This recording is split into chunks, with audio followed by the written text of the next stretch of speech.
Hello दोस्तों, नमस्कार। आज हम आपको बताने वाले हैं Kolbe electrolysis process. Kolbe electrolysis process होता क्या है, उसके बारे में आज हम जानने वाले हैं।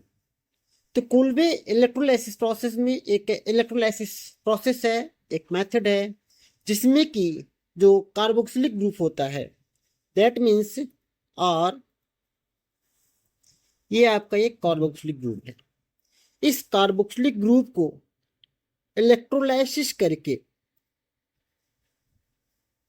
ठीक है, इलेक्ट्रोलाइसिस करके हम इसे एल्केन या एल्कीन या एल्काइन में चेंज किया जाता है। ठीक, यानी कि ये आपका एक कार्बोक्सिलिक ग्रुप है, कार्बोक्सिलिक ग्रुप है। ठीक है, इस कार्बोक्सिलिक ग्रुप को यहाँ एल्केन एल्कीन या एल्काइन में, इसके अलावा इसमें कार्बन डाइऑक्साइड गैस रिलीज होती है। ठीक, पूरी प्रोसेस देखते हैं होता क्या है इसमें। और इसमें H2 गैस भी रिलीज होता है।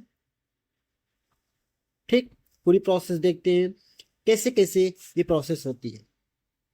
ठीक, व्हाट इज इलेक्ट्रोलाइसिस प्रोसेस होता क्या है, इसको हम जानते हैं। ओके, देखिए, जब हमारे पास कोई भी कार्बोक्सिलिक ग्रुप होता है इस तरह से, यदि उसे हम एक बेस के प्रेजेंट में, एक बेस के प्रेजेंट में रिएक्ट कराते हैं तो ये सॉल्ट में कन्वर्ट हो जाता है, जैसे कि आपको पता ही होगा। ये जो आपका है, ये निगेटिव चार्ज जो है, इसी को हम इलेक्ट्रोलाइसिस प्रोसेस में कन्वर्ट करते हैं, यानी कि ये आयनाइज्ड हो रहा है। ये जो आपका है कार्बोक्सिलिक ग्रुप, ये आयनाइज्ड हो रहा है। ठीक है, नेगेटिव एंड पॉजिटिव चार्ज में। तो एक एनोड पर कुछ प्रोसेस एनोड पर होंगे और कुछ प्रोसेस कैथोड पर होंगे। ठीक है, तो देखिए, कुछ प्रोसेस जो एनोड पर हो रहे हैं उसमें कौन सी प्रोसेस हो रही है।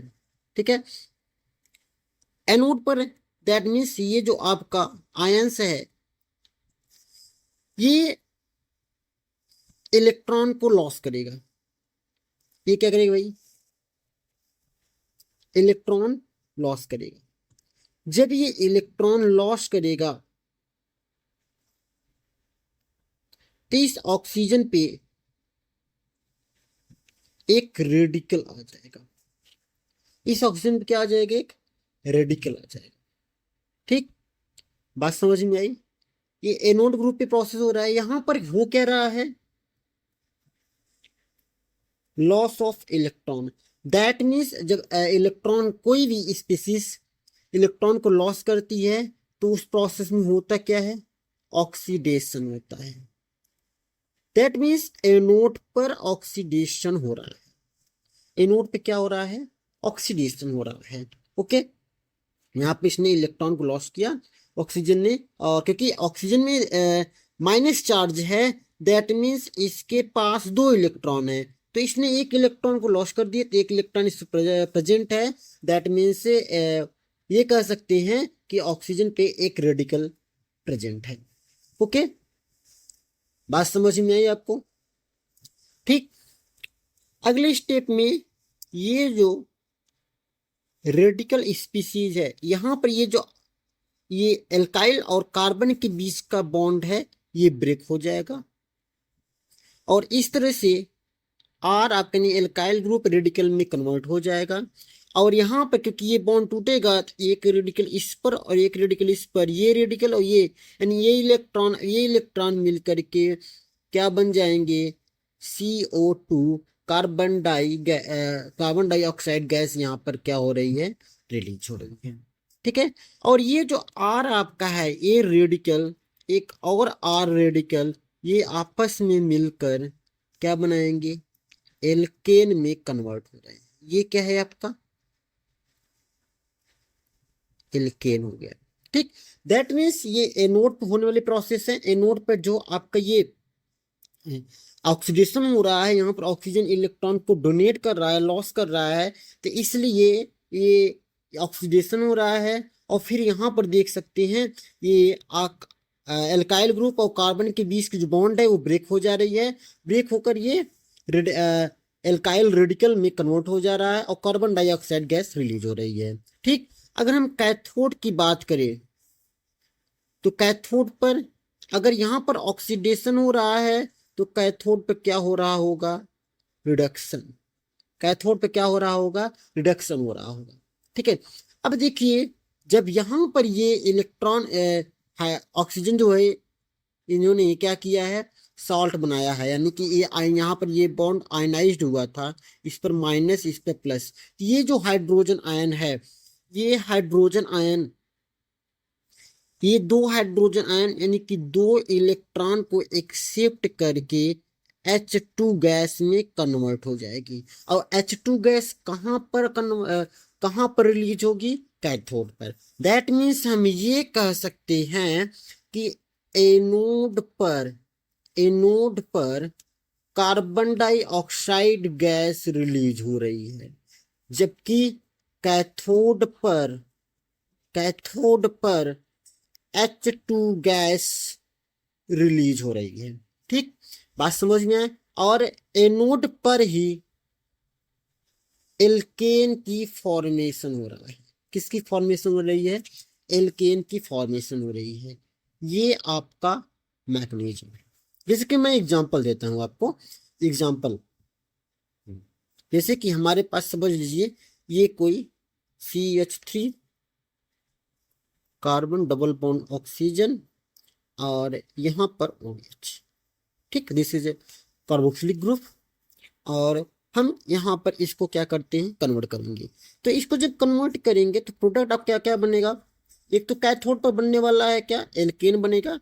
तो एल्केन किससे बनेगा, यहाँ आप देखिए R, ये आपका R है, ध्यान रखिएगा, ये आपका R है। तो ये R क्या बनाएगा, CH3, ये एल्केन बनेगा। इसके अलावा ये जो आपका है CO, ये किस में कन्वर्ट हो जाएगा, ध्यान रखिएगा, कार्बन डाइऑक्साइड में। और इसके अलावा ये हाइड्रोजन किस में कन्वर्ट हो रहा है, H2, किस में कन्वर्ट हो जाएगा, H2 में। ये एल्केन बनेगा, ये कार्बन डाइऑक्साइड बनेगा और क्या बनेगा, H2 गैस बन जाएगा। जैसे कि मैंने बताया कि यहाँ पर एल्केन के अलावा एल्कीन और एल्काइन भी बन सकते हैं। किस केस में बनेंगे, अब देखिए जैसे कि हमारे पास यदि ये प्रोडक्ट लिया जाए, सपोज करिए CH2 carbon double bond oxygen OH, CH2 carbon double bond oxygen OH। ये प्रोडक्ट सॉरी, ये हमारा एक कंपाउंड है, ऑर्गेनिक कंपाउंड है। और इसको यदि हम इलेक्ट्रोलाइसिस कराया जाए, इसका क्या कराया जाए, इलेक्ट्रोलाइसिस कराया जाए, तो ये जो कंपाउंड है आपका, ये जो है ये कन्वर्ट किस में हो जाएगा आपका, ये कन्वर्ट हो जाएगा CH2 डबल बॉन्ड CH2, यानी कि एल्कीन में कन्वर्ट हो जाएगा। इसके अलावा ये आपका जो है कार्बन डाइऑक्साइड में कन्वर्ट होगा। देखिए ये CO2 में कन्वर्ट हो जाएगा और ये भी किस में कन्वर्ट हो जाएगा, CO2 में कन्वर्ट हो जाएगा। ठीक, यानी कि CO2 के यहाँ पर दो मॉलिक्यूल्स बनेंगे। कितने मॉलिक्यूल्स बनेंगे, दो मॉलिक्यूल्स बनेंगे, किसके, CO2 के। और इसके अलावा यहाँ पर H2 की भी फॉर्मेशन होगी, यहाँ से आप देख सकते हैं ये H2 की यहाँ से फॉर्मेशन हो रही है। ठीक, अंदर केस में एल्काइंस की भी फॉर्मेशन हो सकती है, उस केस में देख लेते हैं एल्काइन की फॉर्मेशन कैसे हो सकती है। एल्काइन की फॉर्मेशन में जैसे कि सपोज करिए यहाँ पर CH carbon double bond oxygen OH, अगर यहाँ पर डबल बॉन्ड हो CH carbon double bond oxygen OH, ठीक है। तो यदि इसकी इलेक्ट्रोलाइसिस कराई जाए, यदि इसका इलेक्ट्रोलाइसिस कराया जाए तो अब यहाँ पर भी ये देख सकते हैं, ये जो आपका है कार्बन डबल बॉन्ड कार्बन, यही किस में कन्वर्ट हो जाएगा, CH ट्रिपल बॉन्ड CH, ये क्या बन जाएगा आपका एल्काइन, एल्काइन में कन्वर्ट हो जाएगा। इसके अलावा ये जो आप देख रहे हैं, जिसे हमने बताया पहले आपको, C carbon double bond oxygen, single bond oxygen, ये आपका कन्वर्ट होगा किसमें, कार्बन डाइऑक्साइड में। ठीक है, इसके अलावा यहाँ पर H2 गैस की भी फॉर्मेशन हो जाएगी। ठीक, तो ये कह सकते हैं कि इसमें आप देख सकते हैं कि इलेक्ट्रोलाइसिस प्रोसेस के द्वारा हमने यहाँ पर एल्केन, एल्केन, एल्कीन और एल्काइन तीनों की फॉर्मेशन हो रही है। बट कुछ लिमिटेशन है, उसको भी आपको ध्यान रखने होंगे। लिमिटेशन क्या है इसके, लिमिटेशन भी आपको ध्यान में रखना होगा। ठीक है, does not form methane in this process, methane की फॉर्मेशन नहीं होती है। ठीक है, ये तो पहला हो गया। दूसरा ये कह सकते हैं डज नॉट फॉर्म अनसिमेट्रिकल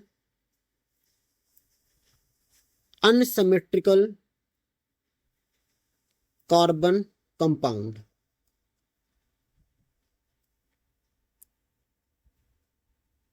कोई भी अनसिमेट्रिकल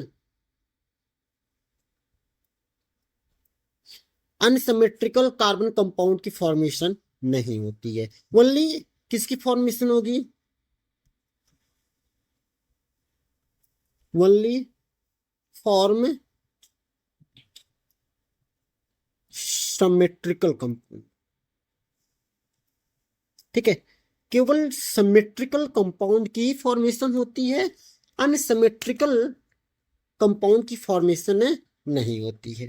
ठीक है, ठीक, तो ये कह सकते हैं यहां पर कि मेथेन की फॉर्मेशन नहीं होगी, ये ध्यान रखिएगा आप लोग। दूसरी चीज, अनसिमेट्रिकल कार्बन कंपाउंड की फॉर्मेशन नहीं होगी, ओनली सिमेट्रिकल ये कार्बन कंपाउंड, यानी कह सकते हैं इवन, ये भी कह सकते हैं इसमें हम कि इवन नंबर ऑफ कार्बन। ठीक है, जो भी प्रोडक्ट बनेगा उसमें even number of carbon present होंगे, सिमेट्रिकल होगा। ठीक है, अनसिमेट्रिकल वह नहीं होगा। ठीक, ये आपका इलेक्ट्रोलाइसिस प्रोसेस है। आई होप आपको समझ में आया होगा। धन्यवाद।